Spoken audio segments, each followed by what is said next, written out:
L'Assemblée va à présent entendre une allocution de Son Excellence, Monsieur Borut Pahor, président de la République de Slovénie.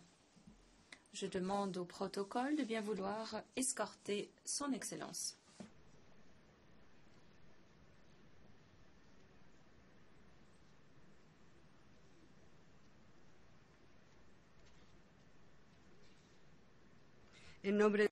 Au nom de l'Assemblée générale, j'ai l'honneur de souhaiter la bienvenue aux Nations unies à Son Excellence, M. Borut Pahor, président de la République de Slovénie, et de l'inviter à la tribune.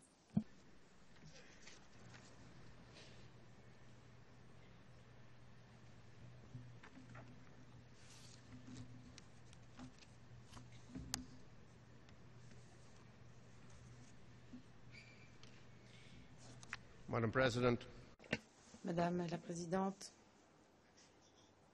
Excellences, Mesdames et Messieurs, chers amis, la Slovénie fait partie de l'immense majorité des pays qui souhaitent une paix durable et qui luttent pour cette dernière. Cependant, il y a un prérequis. Il faut qu'il y ait une résolution pacifique de tous les différends. Les Nations unies ont été créées principalement à cette fin. Cet objectif a souvent été atteint. Et dans le cadre de la communauté internationale actuelle, les Nations unies restent un instrument indispensable, très important pour maintenir et pour renforcer la paix et la sécurité mondiale. Une fois de plus, et je dois le dire, contrairement à la Charte des Nations unies, la force aujourd'hui est encore utilisée dans le monde. Il y a même une impression selon laquelle, étant donné de nouvelles circonstances, l'architecture existante des Nations unies et, en premier lieu, le Conseil de sécurité n'est pas à la hauteur de ce rôle fondamental. Il y a longtemps, un débat a été lancé portant sur les réformes qui s'avéraient nécessaires. Mais jusqu'à présent, ce débat n'a pas mené à des changements tangibles. De là, un sentiment d'incertitude concernant la stabilité et la paix à l'avenir. C'est un sentiment qui se renforce au sein de la communauté internationale qui souhaite la paix. Si les Nations unies ne sont pas réformées de manière à pouvoir faire face avec succès aux conflits internationaux, eh bien, elles risquent d'être reléguées au second plan. De plus en plus souvent, le Conseil de sécurité se retrouve dans une impasse créée parfois pour de bonnes raisons, mais parfois pas. Et cette impasse est utilisée comme excuse pour résoudre les conflits en ayant recours à la force et sans mandat des Nations unies.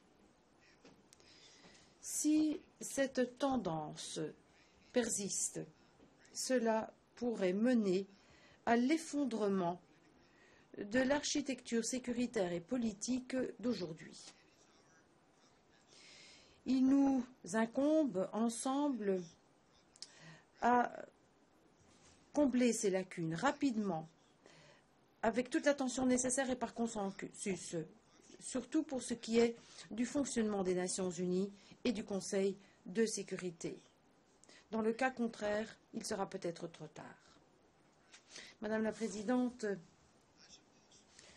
je pense que nous sommes tous d'accord sur le fait qu'un Conseil de sécurité réformé et efficace est nécessaire.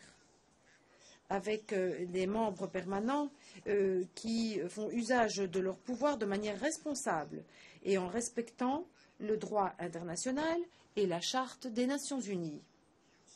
Nous devons profiter de cette occasion pour repenser l'architecture sécuritaire internationale, pour améliorer notre capacité à prévenir les conflits, à résoudre les conflits. Et nous devons réitérer nos valeurs communes, nos principes communs qui sont consacrés par la Charte. Nous sommes face à une myriade de conflits dans le monde. Nous allons devoir agir avant que la paix internationale ne soit sapée. Je ne puis nier le fait que parfois, faute d'autres moyens, et face à des circonstances particulières, la communauté internationale soit contrainte de maintenir la paix en ayant recours à la force. Car c'est vrai, c'est parfois le cas. Cependant, un mandat des Nations unies est crucial pour assurer la crédibilité, au moins en principe. Si le fait d'intervenir sans un mandat des Nations unies devient le principe, le monde arrivera à une situation où un acte arbitraire peut déclencher un conflit de grande ampleur. Et je pense qu'il n'y a pas de raison morale pour justifier une telle menace. Une approche globale des Nations unies est nécessaire également pour faire face à une autre menace mondiale qui a surgi au Proche-Orient et en Afrique du Nord. Je parle de la menace du terrorisme, de l'extrémisme, du radicalisme qui est très différent par son approche stratégique et par son mode opératoire. Nous devons tous condamner ce terrorisme, cette menace, dans les termes les plus forts et lutter contre lui, de concert, en gardant à l'esprit le cadre du mandat confié par le Conseil de sécurité. C'est précisément parce que j'accorde beaucoup d'importance au Conseil de sécurité que je souhaiterais réitérer notre appui à la résolution du Conseil de sécurité qui a été adoptée avant-hier par plus de 100 États. Même si le débat sur la réforme du Conseil de sécurité dure déjà depuis des décennies, ce débat est devenu particulièrement pertinent maintenant. Mon pays, la Slovénie, est engagé à contribuer à ce débat dans toute la mesure du possible.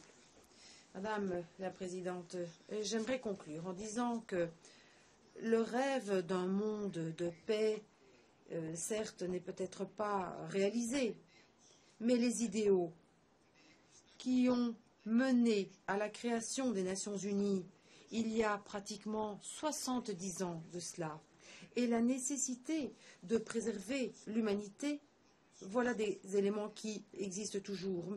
Mettons nos ressources en commun, mettons nos idées en commun, faisons preuve de direction, réalisons les réformes nécessaires, réengageons-nous par rapport aux principes de la Charte des Nations unies, rétablissons le dialogue, reconstruisons de la confiance dont nous avons tellement besoin. C'est la seule voie à suivre, la seule voie possible pour maintenir un ordre mondial basé sur le droit international. C'est la seule façon de laisser un héritage durable aux peuples et aux nations de ce monde. Merci. En nombre de l'Assemblée générale. Au nom de l'Assemblée générale, permettez-moi de remercier Monsieur le Président de la République de la Slovénie pour sa déclaration. Je demanderai aux représentants de bien vouloir rester assis pendant que nous prenons congé de Monsieur le Président.